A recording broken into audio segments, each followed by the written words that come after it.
In this video, I want to take a look at a game which I played starting, as you can see, in 2021. So this game lasted forever uh, because we each had basically 2 weeks to make a move.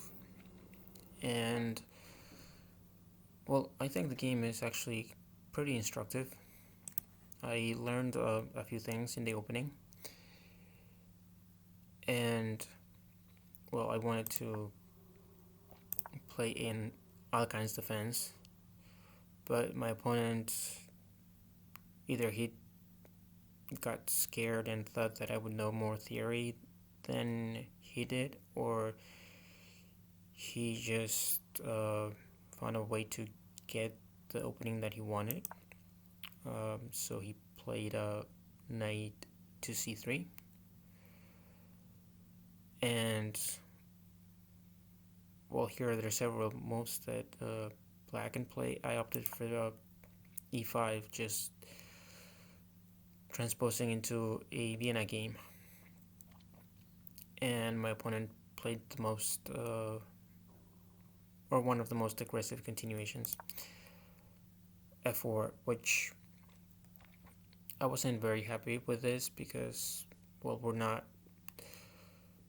getting an Alekhine's defense or a Petrov or something like similar to that.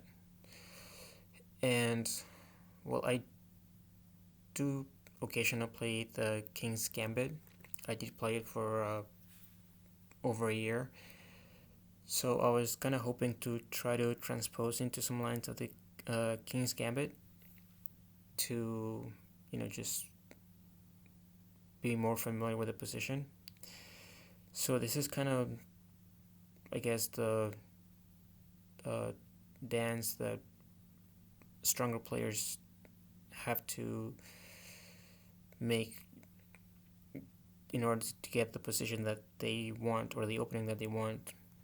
So they get creative with a move order, and if you're not careful, then you end up with playing something that you didn't prepare or not very familiar with. And here, well, I play knight c6, which, again, I'm not a big theoretical specialist. I knew this was a move, but I didn't know that this was a old theory, and basically this move is kind of refuted pretty much.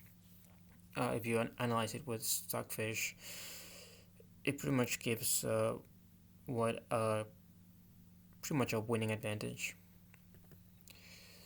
The only, well, I shouldn't say the only, but I guess the main line is to just go d5.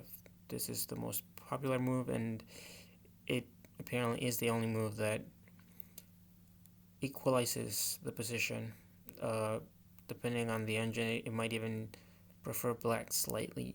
The problem with this is that I'm not familiar with the position, so I didn't want to go into these complications because I know how complicated these type of positions can get. Because again, I played the King's Gambit. Now the King's Gambit is obviously different. You played the knight to f3 instead of the knight to c3, but it can transpose to similar types of positions. So I'm not a fan of memorizing moves, but I do understand the concepts. So I know it can get very dangerous for black if you're not 100% sure of what you're doing. So for that reason, I played knight c6, and, well, my opponent played bishop to c4, which is very lucky for me. Had my opponent played f takes on e5, I don't know what I would have done, because after knight takes, d4, and this is just great for white. I mean, the knight has basically two squares, g6 or c6. It doesn't really matter which where you go, if you go knight c6, you still play e5. Knight g6 is probably not as good as knight c6, but it's still giving white a very, very nice position. I mean, I would take white in this position any day of the week. But after bishop c4, I have this basic tactic, knight takes, and well, the best move is not to take. This is just giving me an advantage. I think here the move is bishop d3. Okay, knight f3, bishop d5. Similar idea. But here after takes and d5, my opponent played this move bishop b5. The computer likes bishop d3, and after captures. But here black is already better. And well, I just recaptured, and we'll hear another inaccuracy by my opponent. Here I played a bishop to d7. The engines think that this move bishop c5 is very interesting because you have a threat. So let's say just make some random move like, I don't know, bishop a3. Then you take, and after rook takes, check, and you can go king f1, but even if you go g3, you captured, and this is just crushing white. It's like -7 basically. And if you play another seemingly normal developing move like b3 in order to fianchetto the bishop, queen d4 wins the rook because you are threatening checkmate on f2. So here the engine suggests knight e2, and well, the line continues, but this is a very interesting line. And here my opponent played this move, which I don't really like because now I can just take en passant, and this pawn is isolated and it's being attacked right now. So I think a better way to play this, again from a practical point of view, might be to put pressure on my pawn, like queen e2, just attacking my pawn. But after this, going back with the bishop, I just really like my position now because, well, this pawn is weak. There's only one piece developed for white. I have two pieces developed, and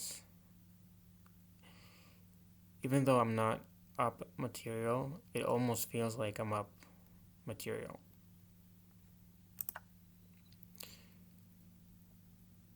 And well, here I didn't see how opening up the position is risky, but even though my king is still in the center, my opponent's king is also in the center, so I decided, you know what, I'm going to take the pawn, and I don't think my knight is going to get captured. Another interesting way to play is queen h4 check, and well, the point is to provoke this move g3. Now, the reason I didn't play it during the game is because of the saying you might have heard, Patzer sees a check, Patzer gives a check. So just because you have a check, not necessarily it doesn't mean that it's a good move. And well, I saw g3 and I was like, okay, well, what exactly am I doing? Because here it's not so clear where you want to put the queen. Going back to d8 seems like a waste of time. And if you go, say, to d4, yes, you're putting pressure on the pawn, but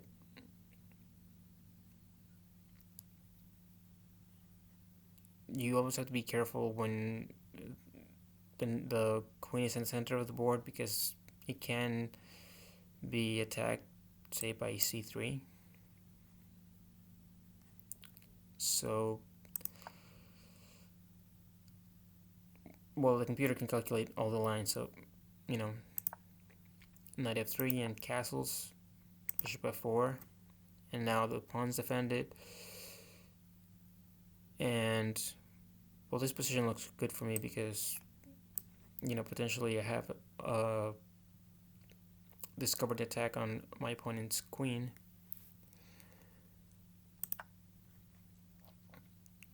But after this, queen e2, well, I played queen e7, which I calculated when I took the pawn. Bishop e3. Now I'm up a pawn, and I pretty much like my position. Now the engines prefer queen b4 check, and here they give king f1 as the best move.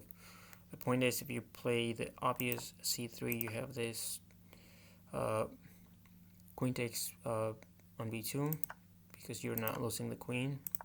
In fact, you are winning a piece, and you're up 2 pawns. So this is just crushing. But knight g4 also is pretty good for black. Maybe not as good, but it's still good enough. And here you kind of have to move the bishop. Bishop d4, all the engines agree this is the best move.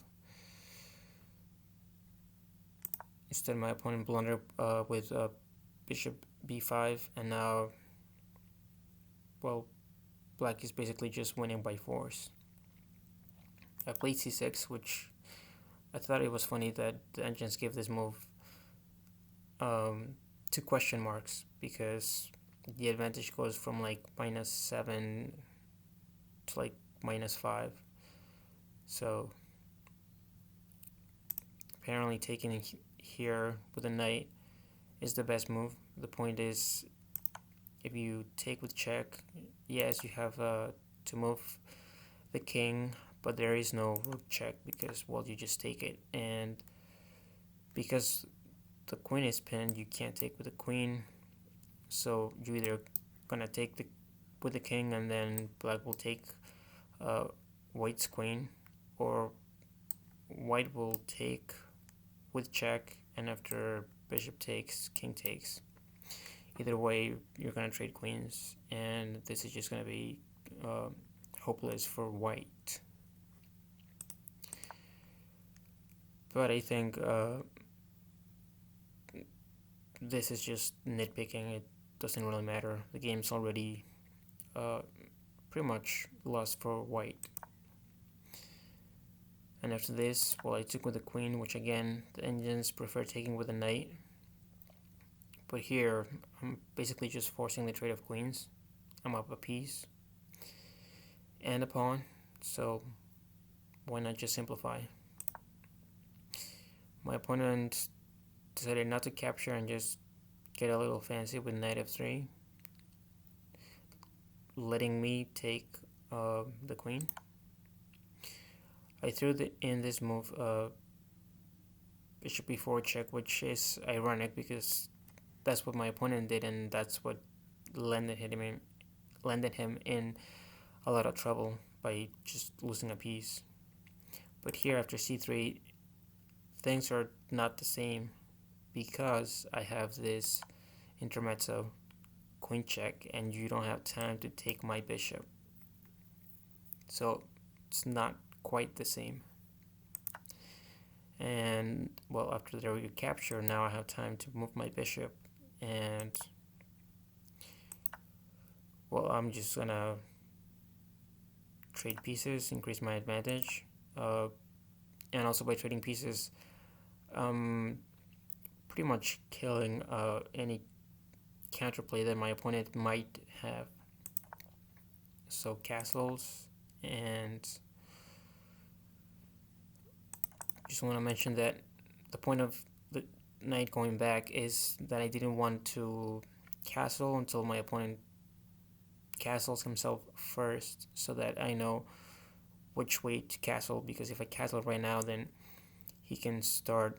So if I castle queenside, he can start a pawn storm, and do the same thing if I go the other way. h3 with a gain of tempo because you're hitting the knight, and then g4.